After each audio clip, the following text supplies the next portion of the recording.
Mbiri ndea baba, hapana chaiparadza. Kirebi Joshua, uyai titambe ngoma. Mbiri ndea baba, hakuna chaiparadza. Kirebi Joshua, uyai titambe ngoma. Mbiri ndea baba, hakuna chaiparadza. Kirebi Joshua, uyai titambe ngoma. Ya Yemeni. Hello Zimbabwe, in referencing Kirebi and Joshua of our season. This season is from 2018, which season was given one prophetic week to 2025.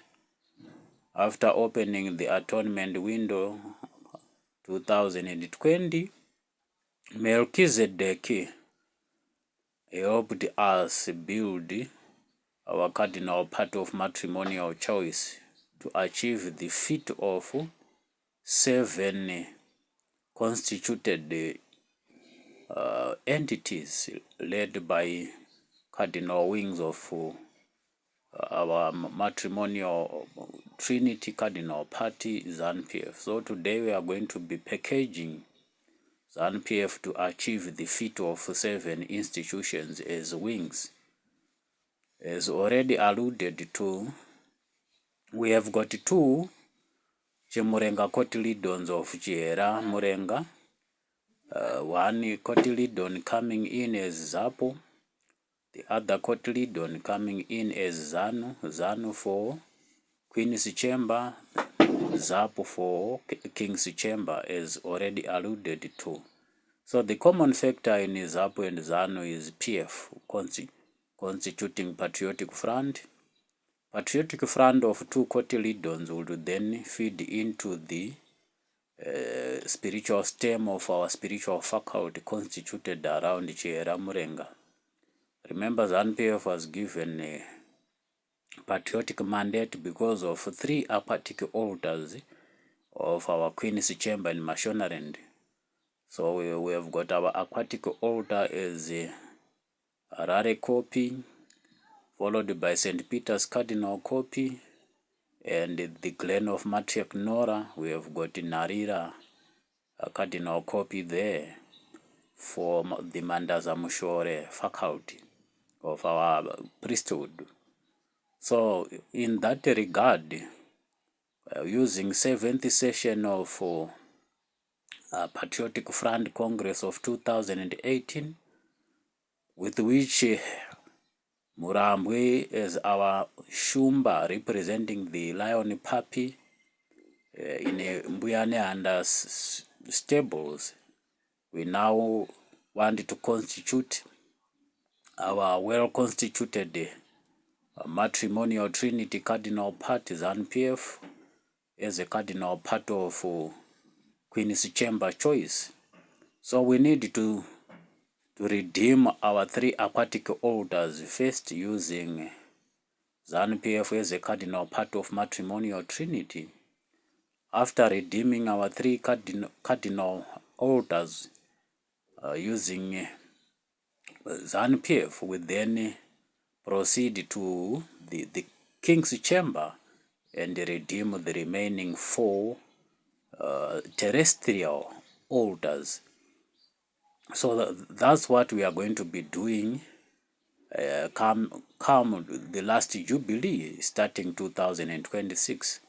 So in ending this 9th Jubilee in 2025, we have got to remind each other of our one prophetic week, which was given to Murambwe from 2018 after the 7th session of PF ZAPO or ZANU-PF Congress, where Murambwe was adopted as the representative of our Cardinal Lion or Lion Puppy Kaanda Keshumba Pachitsitsino Chambuya Neanda, We have since built our cardinal pillars evolving around Shumba Murambwe, with the Shumba Gurundoro and the Shumba Tembo Chiwota coming in. So today I want to package ZANU-PF to its fully constituted institutions or wings. Remember, we talked about our main wing with the cardinal color black, our women's league with the cardinal color green, our youth league with the cardinal color yellow, our War Veterans League with the cardinal color red, then our yet to be adopted wing, cardinal wing with the color code red, color code white, in fact, from Zimunera representatives. So from the color code white of our cardinal wing, we proceed to the presidium wing with the color code as rainbow, constituted around Shumba Murambwe scarf, this rainbow you see around my neck. Then from our presidium league, we proceed to Zimbare Mabwe League of Matriarchs with the color code watermark. We use our watermark there.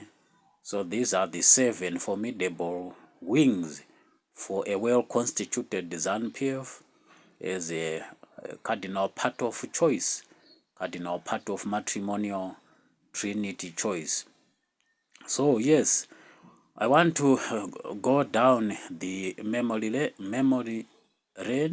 lane from our Lancaster House constitution in the United Kingdom.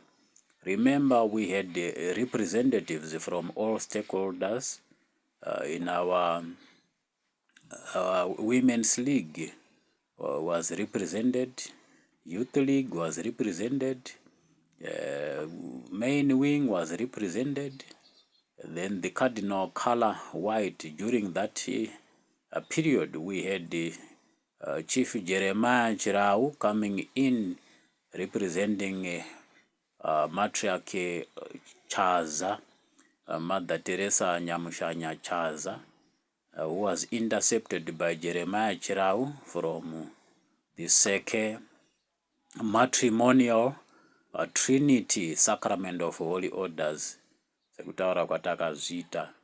Saka ndo nyaya yatinayo nhasi kuti muzive zvazvakaita, nokuti isusu senyika yeZimbabwe, nyika yachivavariro, takavakwa kumitumbi mitatu, kureva kuti takataura nezvaTenzi Enoki, mupirisita ari muprofita ari wacha angel zvakare wemahwe masimike, ndiye muprofita akava mupirisita mukoki wendaza dzese dzakavaka nyika yeZimbabwe, kureva kuti kumberi kwake Enoki kwakanga kuine dare rimwe chete raGabriel izwi Gabriel munyika ino aitaura ari mwine inonzi miti mitema, zvichidhipenda nedunhu rine dare, nekuti takataura nezvemaprovincial deities, kureva kuti madare ese emaprovinsi.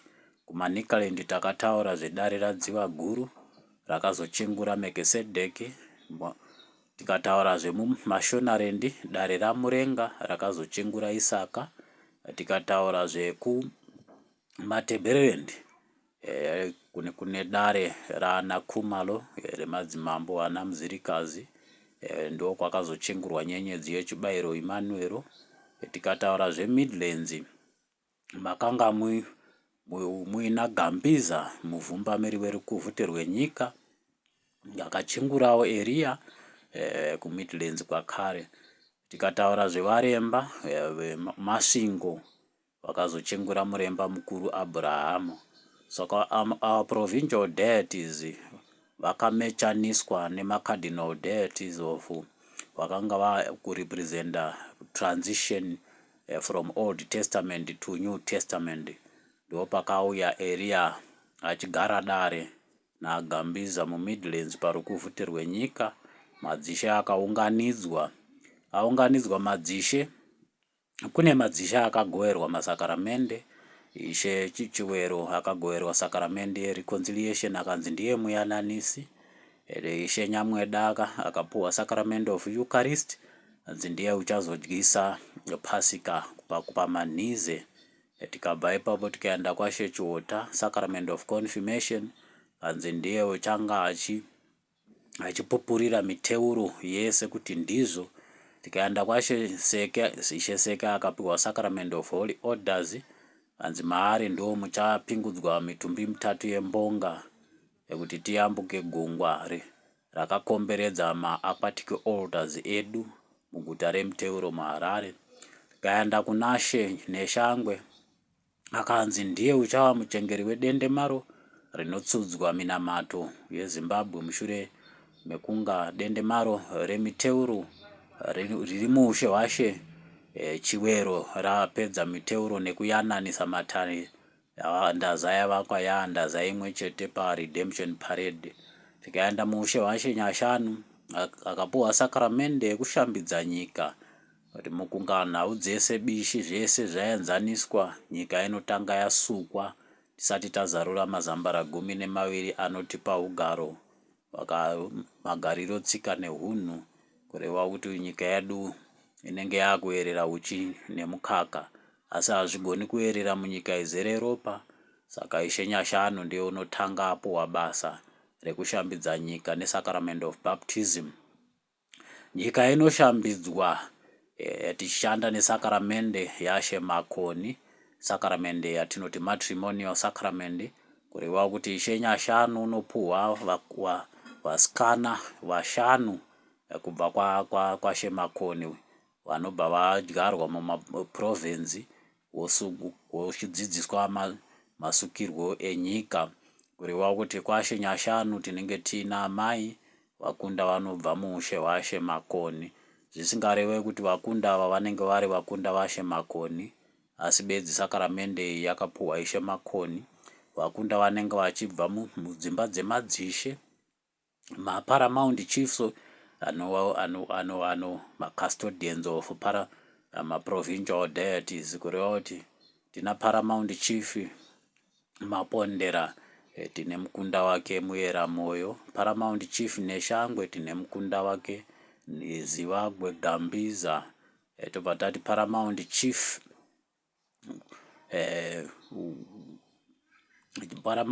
weMidlands tinenge taaku ndo kunenge kwana Gambiza, kureva kuti tinenge tashifta Gambiza kubva munjanja muushe hwaShe Chiunduramoyo, kureva kuti ndine Shangwe wakare. Tobva tati kuManicaland paramount chief Sakarombe, mudendemaro rake munenge muine mukunda Chiota kana kuti manjenjenje anyemba, mushure mekunga vese vakunda ava vapingudzwa umbonga, kureva kuti tinenge taita redeem their biological altars to conform with the New Testament.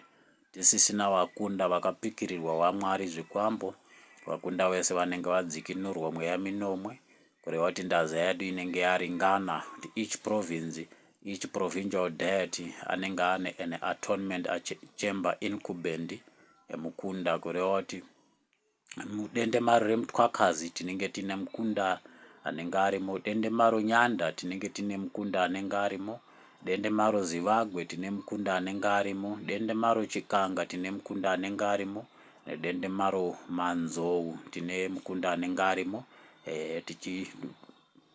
tichidzikunirirwa maaritari edu ekumvura nekuburikidza nemachembere anenge asanangurwa. Machembere kazhinji tinenge tichitaura zvemachembere matatu eMashonaland, kureva kuti tinenge tina chembere Chihera, tine chembere Gambiza, ndo machembere edu atinenge tichishanda nawo, naTete Manzou, kureva kuti tinenge taita well constitute our cardinal part of matrimonial choice, kureva kuti ndaza dzese dzinenge dzamu muZANU-PF as a cardinal party in that regard. tichidzokorora cardinal wing anenge akunzi macardinal wings edu kureva kuti tinenge taane kudzokorora main wing yedu yana baba ndio inochengera rupavo rwedu runouya ruri necolor code black, kureva kuti vana baba une tsananguro dzerupavo rutsva mushure mekutadzirwa kwerupavo rwekare, kureva kutadzirwa kwemanamatiro ekare takuisa manamatiro matsva ane rupavo rutsva. Izvozvo mudzimu unoera unenge wakushanda nana baba main wing with the color code black. Wana amaiwo ndo vanochingura bread basket from Queen Elizabeth paportal of England munotono umu. Takataura ndo kune zambara rebread basket nezambara recommonwealth, mazambara ese takamboaperetera anenge akuzarurwa. Zambara remaguta rine bread basket rinenge taakuita handover from Queen Elizabeth, the spirit of Queen Elizabeth to the spirit of our matrimonial trinity, kureva kuti tinenge taakuti tine mukunda anenge amira semwenga anenge akuchingura that bread basket kubva ku the spirit of Queen Elizabeth. Ndo mamiriro anenge aita nhau dzedu, kureva kuti ndiwo dare raana amairo naana tete nemwenga wenyika. Izvozvo zvinenge zvaakuitwawo tiri pazambara iroro. Tobva tauya panana vanana baba vakaenda kuhondo, mawo veterans, kureva kuti tine nhau yeropa rakadeuka munyika munomu, how to atone for it. Tine dendemaro chikanga kuManicaland uko vachanga vachidzidziswa mawo veterans vamwe vavo vakasara kuhondo neropa rakadeuka zvinorongedzwa sei. Color code yemawo veterans ired. Tobva taenda pamayouth.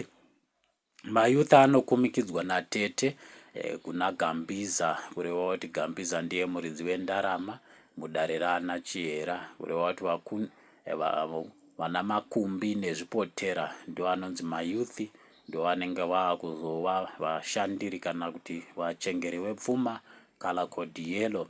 Tobva pacolor code yellow toenda pacolor code white, tinenge ZANU-PF inenge yachingurana nevakuru vedu vanobva mukuru murushanga.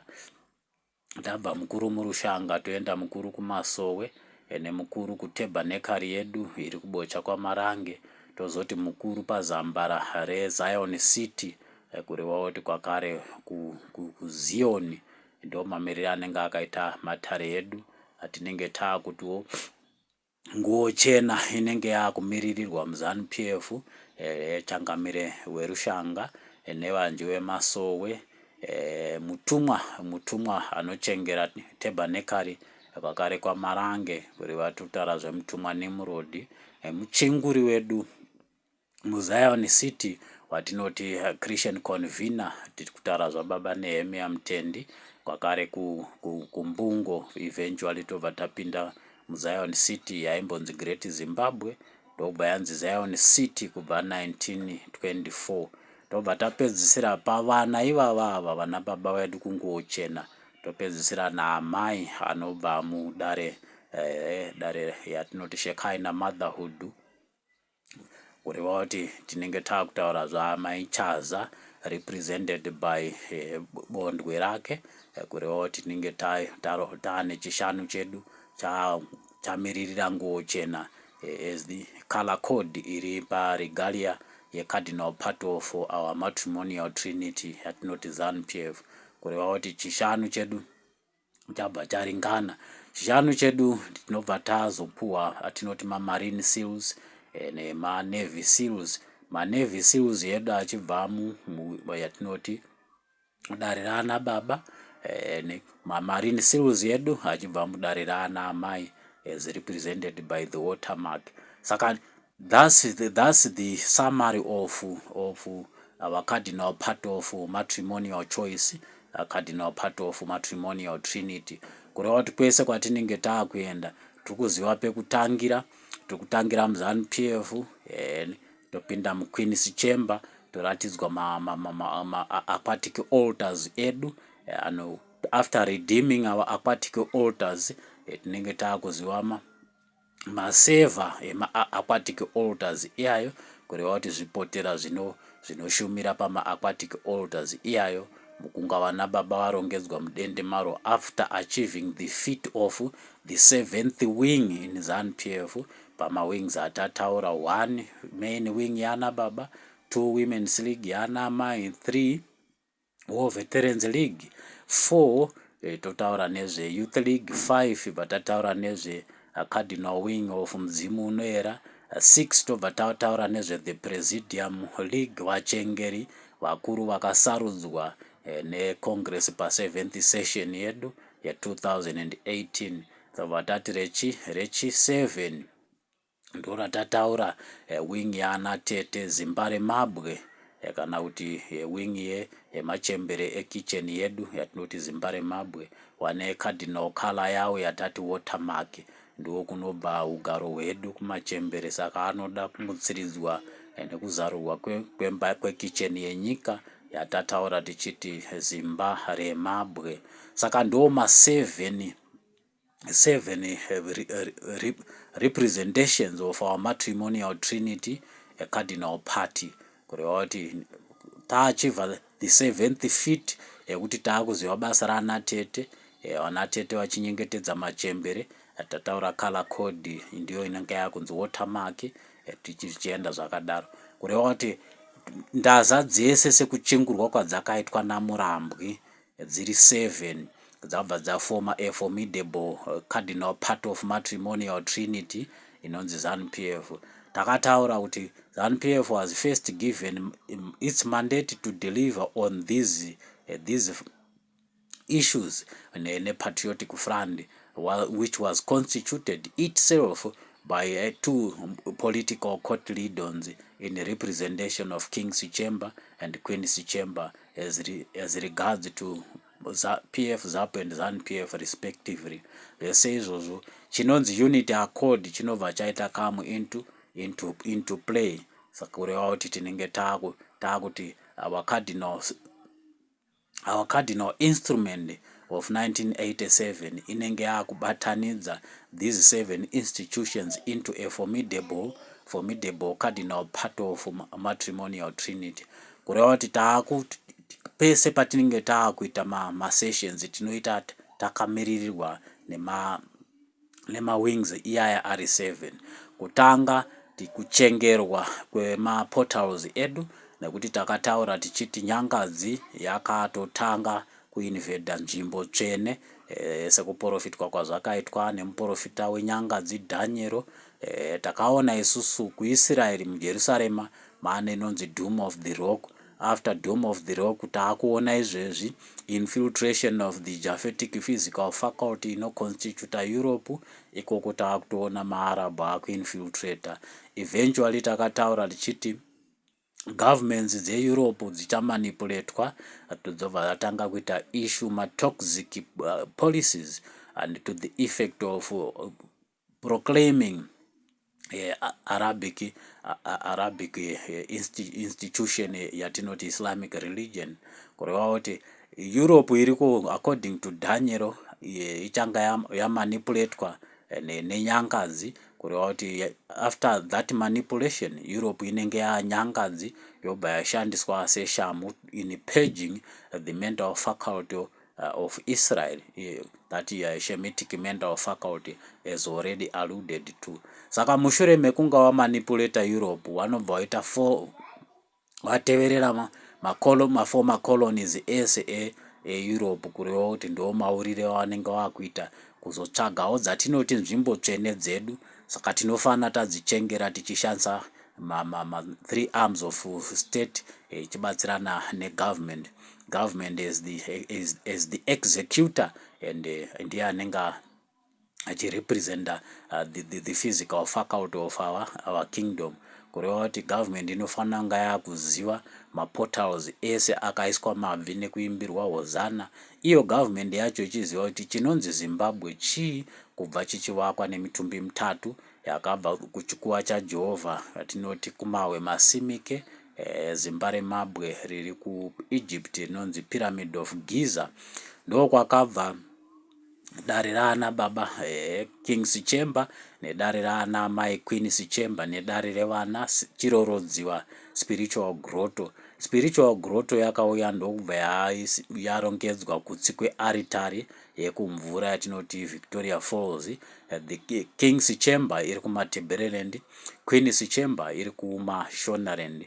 Saka mushure me British Conquest paakazomboita bishi but tichiziva yadu kuti tine hukama nemaGentiles ari kuEurope, though tisina hukama nemamwe institution other than Christianity, kureva kuti tine portal yedu, portal of England, kureva kuti wese vari kuEurope maGentiles in winning their souls tichashandisa the portal of England iri muDonington Farm, kureva kuti the spirit shall win Gentile souls before rapture, kureva kuti vakaringana vakakodzerana the first flight vese vachapinda through Zimbabwe tichishanda nezambara yatinoti Christian Cosmos pamazambara edu 12. Saka ndo mamiriro akaita nhau yedu, hakuna uri kufanira kusara panhau dzese idzi. Ndo mhaka takataura tichiti our leadership yakatopuwa nyenyedzi dzeukristo. Murambwe ane nyenyedzi yechiKristo, Mukanya ane nyenyedzi yechiKristo, kureva kuti na Kendero Mohadi representing our Royal Tabernacle kune nyenyedzi zvakare yechiKristo. Saka changosara bedzi kurongedza matare kuti afambe ari mundaza kudzamara achingurwa na Christian convener wedu, Christian convener of Zion City of spiritual embassies, as constituted by Dr. Samero Mutendi 1924. Saka tinenge takumbira government kuti ichengere zambara remweya, nekuti tinongova nezambara rimwe chete remweya, saka rinofanira kuchengerwa. Vachengeri vedu tinovaziva, tinovawana mundaza yapfumo jena, munova ndiwo munobva wana mukwati wedu, muchengeri wemiti mitema yevahera kumbiri yaGabriel tinenge tina Dr.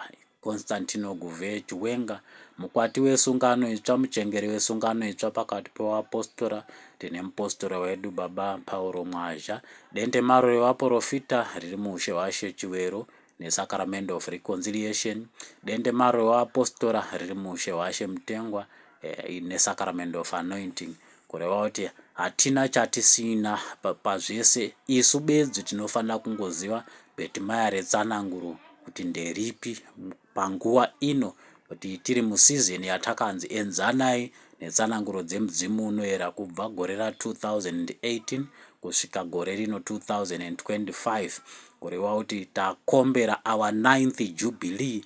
10th Jubilee hatina chedu imomo, munongowana Jehovha ega, kureva kuti number 10 kana tiri pamacardinal values tinoti 1 plus 0, 0 wa 10 yena 1, the 1 plus 0 anongodzoka 1, kureva kuti mufungo waJehovha ndiwo bedzi uchanga uchimiririrwa kuti zvafunga Jehovha mu the 10th Jubilee iri kutanga 2026, izvozvo ndo zvichati. Asi isu takafana sevana vechiedza takafana taziva kuti the 10th Jubilee ndo ine kurongedzwa kwematare naJehovha pachake, kureva anotanga nerapture, after rapture toenda paparousia.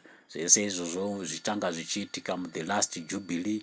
Jubilee yedu ine 50 years, kureva kuti this 9th Jubilee yepfumbamwe yekurongedzwa kwendaza tisati tapinda mu 10th Jubilee yekurongedzwa kwematare naJehovha, tinopinda 9th Jubilee yekurongedzwa kwendaza neupirisita waMelkisedeki unotizarurira mawindo eatonement, kureva kuti ndaza yedu iri kuguma 2025 gore rino, kureva kuti kune vanenge vachida kuzopinda mumathematics of